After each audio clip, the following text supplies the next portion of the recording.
Chapter 12. I lay on my straw, but I could not sleep. I thought of the occurrences of the day. What chiefly struck me was the gentle manners of these people, and I longed to join them, but dared not. I remembered too well the treatment I had suffered the night before from the barbarous villagers, and resolved, whatever course of conduct I might hereafter think it right to pursue, that for the present I would remain quietly in my hovel, watching and endeavoring to discover the motives which influenced their actions. The cottagers arose the next morning before the sun. The young woman arranged the cottage and prepared the food, and the youth departed after the first meal. This day was passed in the same routine as that which preceded it. The young man was constantly employed out of doors, and the girl in various laborious occupations within. The old man, whom I soon perceived to be blind, employed his leisurely hours on his instrument or in contemplation. Nothing could exceed the love and respect which the younger cottagers exhibited towards their venerable companion. They performed towards him every little office of affection and duty with gentleness, and he rewarded them by his benevolent smiles. They were not entirely happy. The young man and his companion often went apart and appeared to weep. I saw no cause for their unhappiness, but I was deeply affected by it. If such lovely creatures were miserable, it was less strange that I, an imperfect and solitary being, should be wretched. Yet why were these gentle beings unhappy? They possessed a delightful house, for such it was in my eyes, and every luxury. They had a fire to warm them when chill, and delicious viands when hungry. They were dressed in excellent clothes, and still more they enjoyed one another's company and speech, interchanging each day looks of affection and kindness.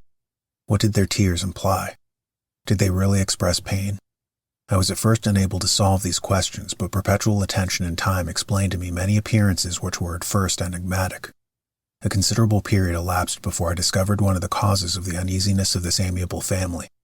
It was poverty, and they suffered that evil in a very distressing degree.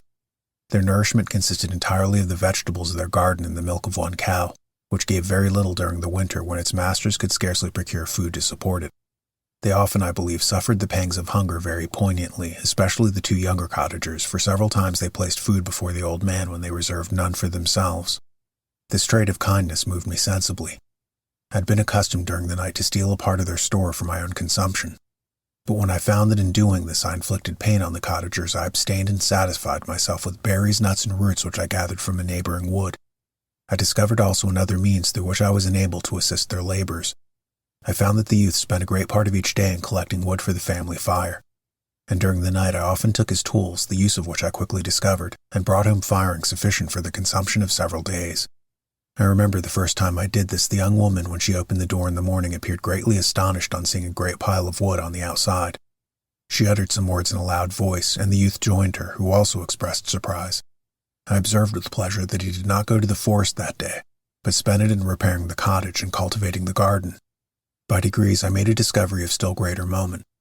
I found that these people possessed a method of communicating their experience and feelings to one another by articulate sounds. I perceived that the words they spoke sometimes produced pleasure or pain, smiles or sadness, in the minds and countenances of the hearers. This was indeed a godlike science, and I ardently desired to become acquainted with it. But I was baffled in every attempt I made for this purpose. Their pronunciation was quick, and the words they uttered not having any apparent connection with visible objects, I was unable to discover any clue by which I could unravel the mystery of their reference. By great application, however, and after having remained during the space of several revolutions of the moon in my hovel, I discovered the names that were given to some of the most familiar objects of discourse. I learned and applied the words fire, milk, bread, and wood. I learned also the names of the cottagers themselves. The youth and his companion had each of them several names, but the old man had only one, which was father. The girl was called sister, or Agatha, and the youth Felix, brother, or son. I cannot describe the delight I felt when I learned the ideas appropriated to each of these sounds and was able to pronounce them. I distinguished several other words without being able to yet understand or apply them, such as good, dearest, unhappy. I spent the winter in this manner. The gentle manners and beauty of the cottagers greatly endeared them to me. When they were unhappy, I felt depressed. When they rejoiced, I sympathized in their joys. I saw few human beings besides them, and if any others happened to enter the cottage, their harsh manners and rude gait only enhanced to me the superior accomplishments of my friends. The old man, I could perceive, often endeavored to encourage his children, as sometimes I found them to be called, to cast off their melancholy. He would talk in a cheerful accent, with an expression of goodness that bestowed pleasure even upon me. Agatha listened with respect, her eyes sometimes filled with tears, which she endeavored to wipe away unperceived. but I generally found that her countenance and tone were more cheerful after having listened to the exhortations of her father. It was not thus with Felix. He was always the saddest of the group, and even to my unpracticed senses he appeared to have suffered more deeply than his friends. But if his countenance was more sorrowful, his voice was more cheerful than that of his sister, especially when he addressed the old man. I could mention innumerable instances which, although slight, marked the dispositions of these amiable cottagers. In the midst of poverty and want, Felix carried with pleasure to his sister the first little white flower that peeped out from beneath the snowy ground. Early in the morning, before she had risen, he cleared away the snow that obstructed her path to the milk-house, drew water from the well, and brought the wood from the outhouse, where, to his perpetual astonishment, he found his store always replenished by an invisible hand. In the day, I believe, he worked sometimes for a neighboring farmer, because he often went forth and did not return until dinner, yet brought no wood with him. At other times he worked in the garden.